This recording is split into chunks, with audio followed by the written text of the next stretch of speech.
Xin chào các bạn, hôm nay thì mình lại chia sẻ cái món bún tươi. Thì trong video lần trước thì được rất là nhiều các bạn ủng hộ và cũng có góp ý và nhiều thắc mắc nữa.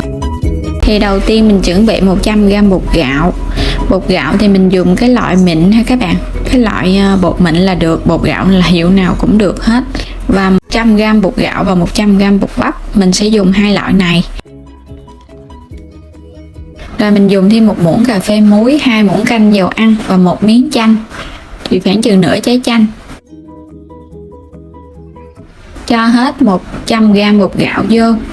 100g là khoảng chừng 8 phần của 1 chén nha các bạn. Và bột bắp nữa. Cho hết hai loại bột vô rồi, bây giờ mình sẽ trộn đều. Trộn cho hai loại bột này nó đều, nó hòa với nhau. Và đây là 150 cho đến 200ml nước sôi, thì mình cho vô từ từ. Và nước sôi này là mình vừa gót ở trong ấm ra nha các bạn, để mình lấy trùng bột. Thì nước sôi của mình khoảng chừng 90 đến 100 độ, và tùy theo cái độ hút nước của bột nên mình cho vô từ từ ha. Rồi mình coi cái bột của mình nó vừa chưa. Cho xong rồi bây giờ mình sẽ trộn và mình nhồi nha các bạn. Vì mình nhồi bằng tay thì mình mới, cái bột của mình nó mới mịn được. Thì mục đích mình cho nước sôi là để lấy trùng bột, để cho bột của mình nó tạo thành một khối, nó không bị chảy. Đây, cái phần bột của mình thấy nó cũng hơi khô nè các bạn. Và nếu như các bạn ép bằng khuôn thì vậy là vừa nè. Nhưng hôm nay mình không cần khuôn, thì mình sẽ cho thêm nước nè. Thì cái lượng nước của mình dao động khoảng chừng từ 150 đến 200ml á.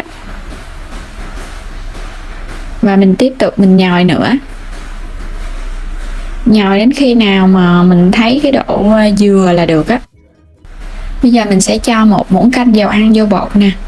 Cho dầu ăn vô thì các bạn nhồi nó dễ lắm các bạn, nó sẽ mịn màng á, nó không có bị dính nữa. Và dầu ăn cũng làm cọng bún của mình nó tơi rời ra và nó béo ngon nữa, chứ không sao hết á. Rồi mình cứ nhồi tiếp đi. Và trong làm bún này á, thì mình nhồi khoảng chừng 5-10 phút á các bạn. Mình nhồi càng lâu thì bún của mình nó càng dai ngon. Các bạn có thể làm bún nè, làm bánh canh nè. Thì hôm nay mình sẽ dùng cái chai. Thì trong video lần trước thì mình dùng bằng cái túi ni lông, thì có nhiều bạn nói là bóp ra nó bị bể bọc á. Thì hôm nay mình sẽ dùng bằng cái chai nè. Rồi mình cắt thêm cái miệng chai để mình làm cái quặng.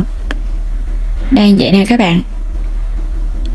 Rồi cái quặng này mình sẽ cho vô đây một chút xíu dầu ăn để mình bôi trơn. Khi mà mình cho bột vô, bột nó dễ chảy xuống, nó không có bị dính.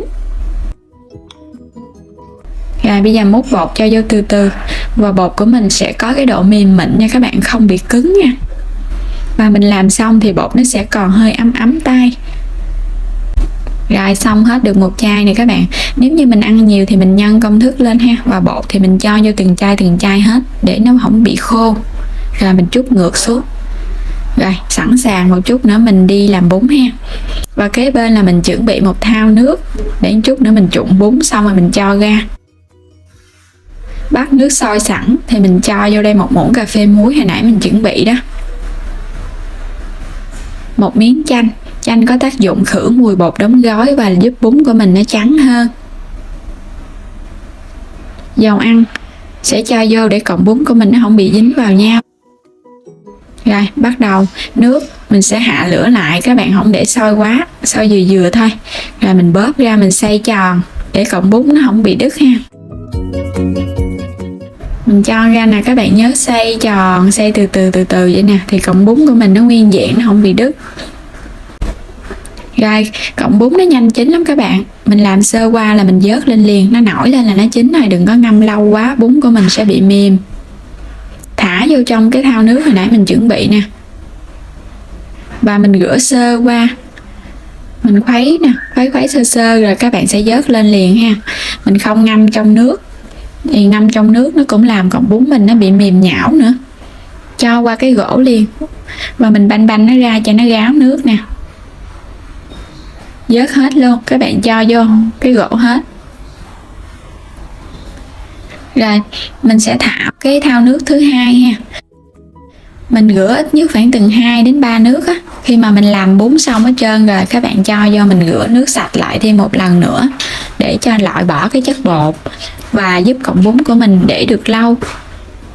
Đây, cọng bún của mình nè các bạn, dai ngon và nó ra tạo hình cũng đẹp nữa, nó đều nhau ha, rất là dài luôn, dai ngon, không dùng bột năng, chỉ dùng bột gạo và bột bắp thôi. Rồi bây giờ các bạn chuẩn bị một cái gỗ tre ha, cái gỗ gì cũng được, miễn là nó thưa thưa là được à. Rồi mình vớt bún lên, mình cho nó qua. Các bạn nhớ mình không ngâm trong nước quá lâu, mình sẽ vớt lên liền. Mình vớt lên vậy á, để cho nước nó gõ xuống thì cọng bún của mình nó khô ráo, nó không bị nhão.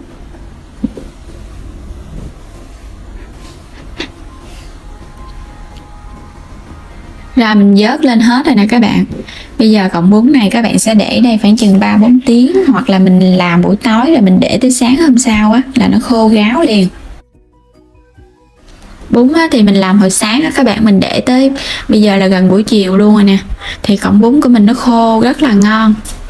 Đó, các bạn nhìn thấy cọng bún không? Y như cọng bún người ta bán ở chợ luôn á, khô ráo giống như là cọng bún ép khuôn, không hề nhìn biết là cọng bún không cần khuôn luôn á.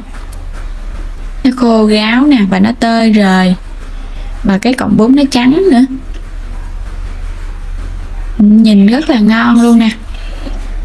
Với cái cách làm bột này các bạn làm bánh canh cũng ngon nữa, thì mình cho cái lỗ nó lớn thành cái cọng bánh canh. Thì mình thấy cái cọng bún làm theo cái kiểu này á, nó khô ráo, nó ngon và nó dễ thành công nữa. Đây cọng bún của mình nè, nó sẽ có cái độ hơi dai dai nhẹ nhẹ, dai dai mềm mềm, và không có mùi bột nha các bạn, hoàn toàn không có mùi bột. Rồi bây giờ hôm nay thì mình sẽ ăn bún với nem nướng.